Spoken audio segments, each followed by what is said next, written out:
Assalamualaikum warahmatullahi wabarakatuh. Perkenalkan, nama saya Nur Saran dari kelas C7 Manajemen. Di sini saya ingin memenuhi tugas pendidikan kewarganegaraan. Saya akan menjelaskan mengenai integritas nasional. Untuk mempersingkat waktu, langsung saja saya mulai. Yang pertama, pengertian integritas nasional. Integrasi nasional adalah penyatuan atau asimilasi bangsa-bangsa sehingga menjadi satu kesatuan yang utuh. Ada juga dari beberapa pengertian menurut para ahli. Yang pertama menurut Dr. Nazardin Syamsuddin. Integrasi nasional adalah proses pemersatuan suatu bangsa yang meliputi seluruh aspek kehidupannya, yakni aspek politik, sosial, ekonomi, dan budaya. Kemudian yang kedua dari menurut Howard Uringins.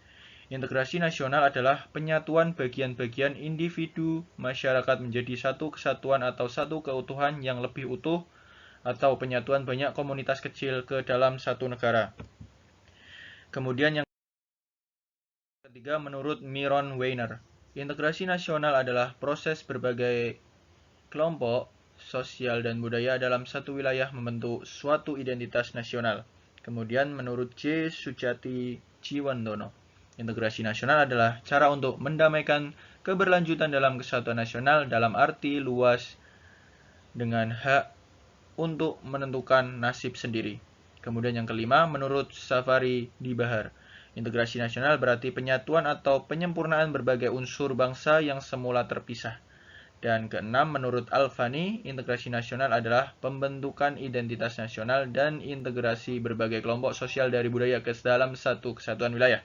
Dan yang terakhir, menurut KBBI, integrasi nasional adalah suatu bentuk yang mengintegrasikan berbagai kelompok budaya dan sosial secara regional dan membentuk identitas nasional. Kemudian konsep integritas nasional. Yang pertama, konsep integrasi nasional secara vertikal, melibatkan hubungan orang-orang dengan pemerintah yang hubungannya saling terintegrasi secara vertikal. Konsep integrasi ini juga mencakup bagaimana pemerintah pusat dan daerah dapat terintegrasi. Yang kedua, konsep integrasi nasional secara horizontal mencakup penyatuan bangsa Indonesia yang memiliki tingkat kemajemukan yang relatif tinggi. Bagaimana membangun identitas nasional yang sama meskipun kelompok masyarakat, agama, suku, dan identitas berbeda-beda. Kemudian integrasi nasional dengan semboyan Bhinneka Tunggal Ika, menyatukan berbagai perbedaan budaya atau kelompok sosial dalam satu wilayah untuk membentuk satu kesatuan yang harmonis dalam satu negara kesatuan Republik Indonesia, atau merupakan bentuk upaya untuk menggabungkannya. Kemudian selanjutnya, syarat integrasi nasional. Adanya kesadaran massa. Syarat utama untuk membangun integritas dan persatuan nasional adalah kesadaran seluruh masyarakat bahwa hubungan diperlukan untuk memenuhi kebutuhan mereka. Integrasi nasional hanya dapat dicapai dengan kontribusi seluruh elemen masyarakat. Kemudian yang kedua, kesepakatan tentang aturan dan pedoman. Syarat-syarat berikutnya adalah terciptanya kesepakatan masyarakat tentang norma dan nilai sosial yang dilestarikan dan dijadikan pedoman. Semua masyarakat harus menyetujui aturan hidup yang telah ditetapkan. Kemudian adanya nilai dan norma yang berlaku. Integrasi nasional juga dapat dicapai melalui adanya norma dan nilai sosial yang dijadikan aturan baku dalam melaksanakan proses integrasi nasional sosial. Nilai dan norma tersebut penting sebagai aturan yang berlaku dalam masyarakat. Kemudian jenis-jenis integrasi nasional. Dalam prakteknya, integrasi nasional juga memiliki berbagai jenis yang menjelaskan setiap fenomena integritas yang terjadi dalam berbangsa dan bernegara seperti berikut ini. Yang pertama, integrasi asimilasi adalah bentuk integrasi yang merupakan perpaduan dua budaya atau lebih yang menghilangkan ciri-ciri budaya asli yang diterima masyarakat. Kemudian yang kedua, integrasi akulturasi adalah perpaduan dua budaya atau lebih tanpa menghilangkan ciri-ciri budaya asli di lingkungannya. Yang ketiga, integrasi normatif adalah integrasi yang didasarkan pada norma-norma yang menghubungkan masyarakat. Keterpaduan perangkat merupakan keterpaduan yang terbukti, merupakan hasil kesatuan individu dalam masyarakat. Kemudian integrasi idealis adalah integrasi yang dilakukan dan dibuktikan dengan ikatan spiritual yang kuat tanpa adanya paksaan. Dan yang terakhir, integrasi fungsional adalah integrasi yang berlangsung untuk fungsi tertentu semua pihak dalam masyarakat. Dan Kemudian faktor pembentuk integrasi nasional. Terbentuknya integrasi nasional memiliki faktor-faktor tertentu seperti berikut ini. Yang pertama, perasaan persatuan dan perjuangan. Salah satu faktor dan kontributor terpenting bagi integritas dan persatuan nasional adalah perasaan berbagi nasib dan persahabatan yang sama. Ini dimulai pada masa kolonial ketika orang Indonesia tanpa memandang suku, agama, ras, atau kelas bersatu untuk kemerdekaan dan keinginan yang sama.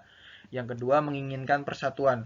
Salah satu peristiwa yang menunjukkan keinginan Indonesia untuk bersatu adalah peristiwa Sumpah Pemuda pada tanggal 28 Oktober 1928. Bangsa Indonesia ingin bersatu dengan semangat juang yang sama sesuai dengan cita-cita bangsa.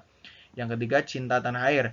Faktor-faktor yang mempengaruhi integrasi nasional juga disebabkan oleh kecintaan masyarakat Indonesia terhadap tanah air. Hal ini terbukti sampai hari ini dalam perjuangan penaklukan, pemeliharaan, dan pendudukan Republik Indonesia.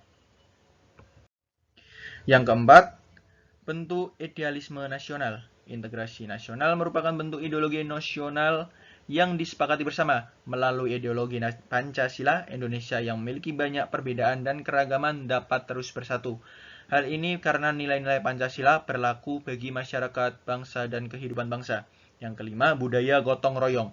Faktor yang memungkinkan terjadinya integrasi nasional adalah adanya budaya gotong royong. Budaya gotong royong dikenal sebagai ciri khas dari individualitas masyarakat Indonesia yang diturunkan secara turun-temurun dan dilestarikan hingga saat ini. Kemudian yang keenam, memprediksi ancaman asing. Integrasi nasional juga penting dalam memprediksi ancaman eksternal. Bentuk ancaman eksternal dapat berupa pendudukan wilayah atau pulau terluar Indonesia. Kemudian penghambat integrasi nasional. Selain faktor pendukung untuk membentuk integrasi nasional, ada pun hal yang dapat menghambat seperti berikut ini. Yang pertama, masyarakat Indonesia yang beragam. Masyarakat yang ada sangat beragam dan mencakup berbagai suku, agama, ras, dan golongan lainnya. Bahkan terbukti ada ribuan suku bangsa di Indonesia yang menghambat integrasi bangsa karena perbedaan yang tegas. Yang kedua, luas wilayah Indonesia. Luas wilayah Indonesia juga dapat menghambat integrasi nasional. Indonesia dikenal sebagai negara kepulauan dengan lebih dari 17.000 pulau yang dipisahkan oleh lautan luas. Yang ketiga, pemahaman etnosentrisme yang kuat. Etnosentrisme adalah bentuk fanatisme kelompok etnis yang mengakui bahwa budaya mereka lebih unggul dari budaya lain. Hal ini memungkinkan semua suku bangsa Indonesia untuk percaya bahwa budaya mereka lebih unggul dari suku-suku lain. Situasi ini dapat menjadi ancaman bagi integrasi nasional. Dan yang keempat, pembangunan yang tidak merata. Mengingat wilayah Indonesia yang sangat luas, tantangan dalam melaksanakan integrasi nasional adalah ketimpangan pembangunan. Wilayah Jawa dan Indonesia bagian barat mungkin lebih berkembang daripada Indonesia bagian timur. Hal ini dapat menyebabkan ketidakpuasan dengan beberapa pemangku kepentingan. Dan yang terakhir adalah yang kelima, erosi budaya adat dimulai. Indonesia, erosi budaya adat juga dapat menghambat integrasi nasional. Lemahnya nilai budaya suatu negara bermula dari kuatnya pengaruh budaya asing yang tidak sesuai dengan kepribadian negara tersebut, baik melalui kontak langsung maupun tidak langsung. Dan kemudian saya akan menjelaskan contoh integritas nasional. Penerapan integrasi nasional dapat diwujudkan dalam kehidupan sehari-hari. Berikut ini adalah contoh integrasi nasional. Yang pertama, seragam sekolah. Seragam sekolah berbentuk sama untuk semua anak sekolah, terlepas dari kelas orang tua, ekonomi, suku, ras, atau agama. Mereka berseragam sekolah, biasanya hanya karakter lembaga yang membedakan mereka. Jika sekolah muslim, maka akan menggunakan seragam dengan bentuk yang lebih tertutup atau berhijab untuk murid-murid perempuannya.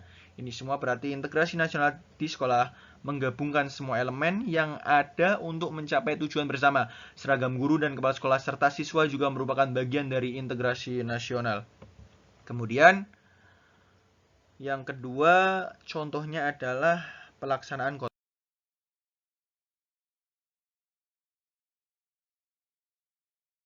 royong. Bangsa Indonesia dikenal sebagai masyarakat yang memiliki nilai kemanusiaan yang sangat tinggi. Gotong royong meninggalkan banyak perbedaan dalam masyarakat untuk mencapai tujuan bersama. Bekerja sama menyederhanakan semua masalah yang ada, beratnya sama dengan membawanya, dan itu sama dengan membawanya dengan ringan. Ini adalah istilah yang sering kita dengar dan baca.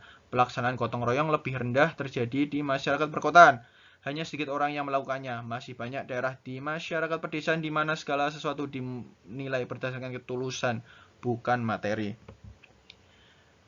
Dan sekianlah materi tentang integritas nasional yang dapat saya sampaikan. Bila ada salah kata, saya mohon maaf. Terima kasih. Wassalamualaikum warahmatullahi wabarakatuh.